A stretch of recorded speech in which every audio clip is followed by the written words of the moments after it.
Shri K T Kunhikannan, ഒരു തരത്തിലുള്ള മതവാദത്തെയും കോൺഗ്രസ് അംഗീകരിക്കില്ല. പക്ഷേ മതരാഷ്ട്രം വേണമെന്നതാണ് ഞങ്ങളുടെ അടിസ്ഥാനം എന്ന് ആവർത്തിക്കുന്ന ജമാഅത്തെ ഇസ്ലാമിയുടെ വോട്ട് അവർ വാങ്ങിയ ശേഷം ജമാഅത്തെ ഇസ്ലാമി അതൊരു മതനിരപേക്ഷ കക്ഷിയല്ലേ എന്ന് നിഷ്കളങ്കമായി പറയും അവർ.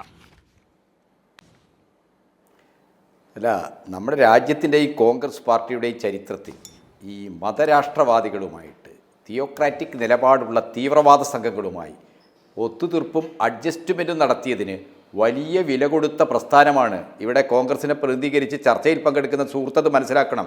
ശ്രീമതി ഇന്ദിരാഗാന്ധിയുടെ ജീവൻ വരെ നഷ്ടപ്പെട്ടത് എന്താണെന്നോ? ഖാലിസ്ഥാൻ തീവ്രവാദികളുമായിട്ട് ബന്ധമുണ്ടാക്കി. അന്ന് ഭിന്ദ്രൻവാലയെ ഡൽഹിയിൽ ക്ഷണിച്ചു കൊണ്ടുപോയി ഇന്ദിരാഗാന്ധി പ്രത്യേക വിരുന്ന് കൊടുത്തു.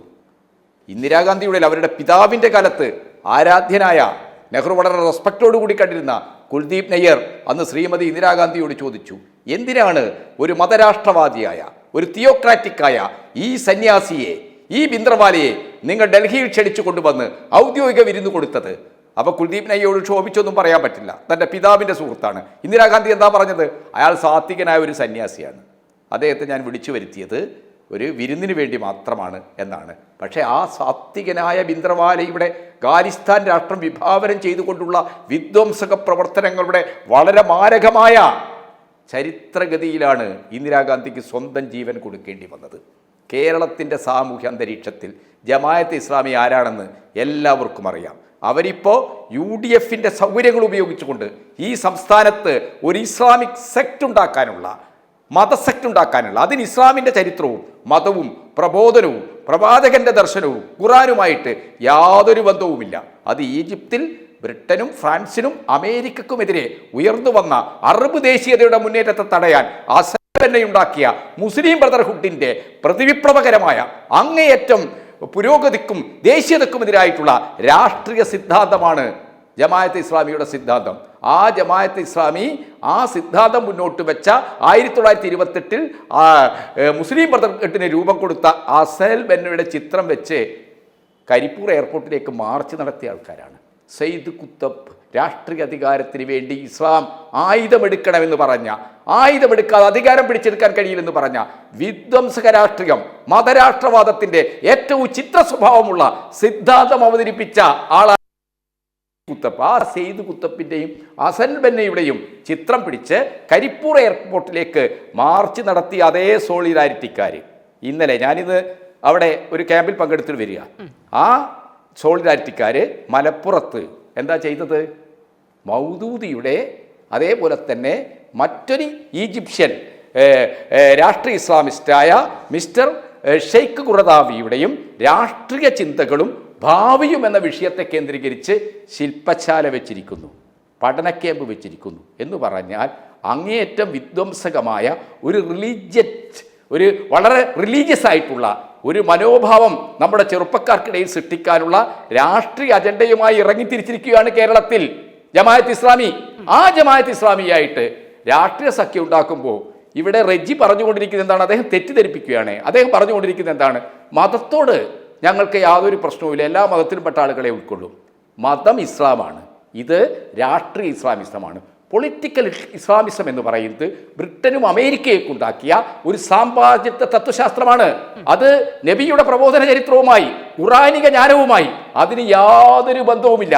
ഇത് എൻ്റെ ആയിരിക്കും അദ്ദേഹം, എനിക്ക് അദ്ദേഹത്തെ ഇപ്പോൾ മനസ്സിലായിട്ടില്ല. അദ്ദേഹം മനസ്സിലാക്കേണ്ടത് ഒന്ന്, ജവഹർലാൽ നെഹ്റുവിനെ വായിക്കണം.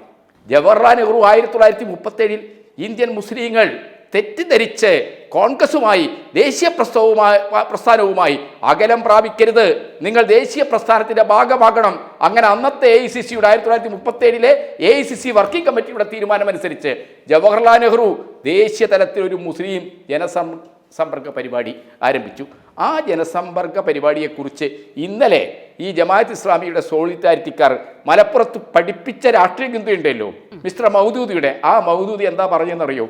നെഹ്റുവിൻ്റേത് ഒരു മുസ്ലിം ശുദ്ധീകരണ ഗൂഢാലോചനയാണ്. ശുദ്ധീകരണം എന്ന് പറഞ്ഞാൽ ക്ലീനിങ്, മുസ്ലിങ്ങളെ ഉച്ചാടനം ചെയ്യാനുള്ള, ഇന്ത്യയിലെ മുസ്ലിങ്ങളെയെല്ലാം അദ്ദേഹം കോൺഗ്രസിൻ്റെ ഭാഗമാക്കി ഹിന്ദുക്കളായി പരിവർത്തനം ചെയ്യാനുള്ള ആസൂത്രിതമായ നീക്കമാണ് ജവഹർലാൽ നെഹ്റു നടത്തുന്നത്. നെഹ്റു ഒരു ഹിന്ദു വർഗീയവാദിയാണ്, ഹിന്ദുത്വവാദിയാണെന്ന് ഒരു ഉളുപ്പുമില്ലാതെ ആക്ഷേപിച്ച അങ്ങേയറ്റം വിധ്വംസകമായ രാഷ്ട്രീയ ചിന്ത കൊണ്ട് ഇന്ത്യൻ ദേശീയ പ്രസ്ഥാനത്തെ RSSകാരെ പോലെ തന്നെ ഒറ്റിക്കൊടുത്ത പാരമ്പര്യമുള്ള ഒരു കുറ്റവാളിയാണ് മിസ്റ്റർ മൗദൂദി.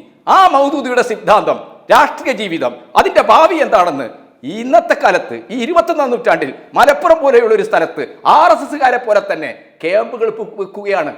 RSSന്റെ മതരാഷ്ട്ര സിദ്ധാന്തങ്ങളെ പോലെ തന്നെ ജമാഅത്തെ ഇസ്ലാമിയുടെ മതരാഷ്ട്ര സിദ്ധാന്തങ്ങളും കോൺഗ്രസും CPM ഒക്കെ അടങ്ങുന്ന മതനിരപേക്ഷ ശക്തികൾ ഒന്നിച്ചു നിന്ന് എതിർക്കണം. അവസരവാദപരമായി ഇത്തരം ചിത്രശക്തികളുമായി കൂട്ടുകെട്ടുണ്ടാക്കിയാൽ ഖാലിസ്ഥാൻ വാദത്തിന് അനുഭവമുണ്ട് ഇന്ത്യയിൽ, അതേപോലെ തന്നെ ആസാം വിഘടനവാദികളുമായിട്ട്. എന്താണ് നെല്ലിയ കൂട്ടക്കുല ഉൾപ്പെടെയുള്ള സംഭവങ്ങളിലേക്ക് എത്തിയത് എങ്ങനെയാണ്? രാജീവ് ഗാന്ധിക്ക് ആസാം അക്കോർഡ് ഉണ്ടാക്കുന്ന രീതിയിലേക്ക് ഈ തീവ്രവാദികളുമായി ചർച്ച ചെയ്യേണ്ട ഗതികേട് ഉണ്ടാക്കിയത് എന്താണ്? അതെല്ലാം തന്നെ ഇത്തരം വിഘടന ചിത്രശക്തികളുമായിട്ട് രാഷ്ട്രീയ അവസരവാദപരമായ കൂട്ടുകെട്ടുണ്ടാക്കിയതിൻ്റെ അനിവാര്യ ഫലമാണ്. ഈ കാര്യങ്ങളൊക്കെ മനസ്സിലാക്കിക്കൊണ്ട് ഹിന്ദുത്വം RSS മുന്നോട്ട് വെക്കുന്ന ഹിന്ദു രാഷ്ട്രവാദം അതിനെ എതിർക്കണമെങ്കിൽ ഇപ്പുറത്ത് സാർവദേശീയ തലത്തിലുള്ള രാഷ്ട്രീയ ഇസ്ലാമിസത്തിൻ്റെയും പെട്രോൾ ഡോളർ എന്ന് പറയുന്ന ഫണ്ടിൻ്റെയും ബലത്തിൽ കേരളത്തിൽ വിധ്വംസകത്വം ഉണ്ടാക്കുന്ന മതനിരപേക്ഷ പ്രസ്ഥാനങ്ങളെയെല്ലാം ഹിന്ദു പാർട്ടിക്കാരും ഹിന്ദു വർഗീയവാദികളുമായി ചിത്രീകരിക്കുന്ന ജമാഅത്തെ ഇസ്ലാമിയെ നമ്മളെല്ലാം ചേർന്ന് ഒറ്റപ്പെടുത്തണം. RSSനെ പ്രതിരോധിക്കാൻ ജമാഅത്ത് ഇസ്ലാമിയോടും കൃത്യമായ നിലപാട് മതനിരപേക്ഷ കക്ഷികളായ CPMനും കോൺഗ്രസിനുമെല്ലാം ഉണ്ടാക്കണം. അവസരവാദപരമായ തെരഞ്ഞെടുപ്പ് താല്പര്യങ്ങൾക്ക് വേണ്ടി നിങ്ങൾ കൂട്ടുകെട്ടുണ്ടാക്കിയാൽ അതിൻ്റെ അനന്തരഫലം എന്ന് പറയുന്നത് കേരളത്തിലെ മതനിരപേക്ഷ പ്രസ്ഥാനത്തിന്, പ്രത്യേകിച്ച് മുസ്ലിം ജനസമൂഹത്തിനകത്തെ മതനിരപേക്ഷവാദികളായ വലിയൊരു വിഭാഗത്തെ വലിയ രീതിയിലുള്ള അസ്വസ്ഥതയിലേക്ക് തള്ളിവിടുന്ന ഒന്നാണ്.